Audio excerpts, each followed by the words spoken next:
Am I the a-hole for beating my parents to the chase and moving out in the middle of the night?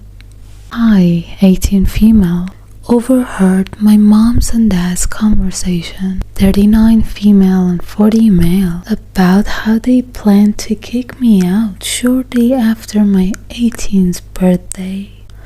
The way they were talking about it seemed like they were dead serious, and the way it was brought up multiple times made it seem like they were going to kick me out. So I decided that I wouldn't give them the chance to kick me out and made plans with my friend Riley, 17 female, to stay at her place until I graduated and moved into a college dorm or had an apartment of my own. Riley's parents were horrified at the thought of my parents kicking me out the second I turned 18 and agreed to let me stay at their place as long as I graduated high school.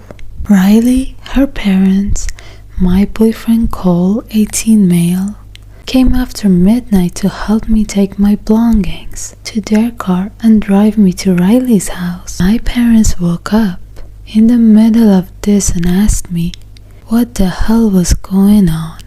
I kinda shrugged and told them I was moving out before they could kick me out.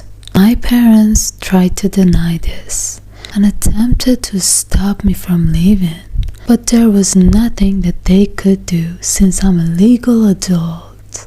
By the way, I wasn't going to leave in the middle of the night without any goodbye.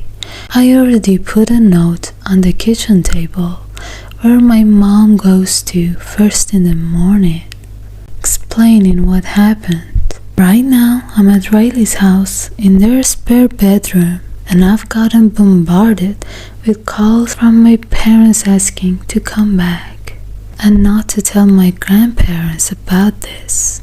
In one text, my mom called me an ungrateful B-word for leaving in the middle of the night and that she should have kicked me out sooner.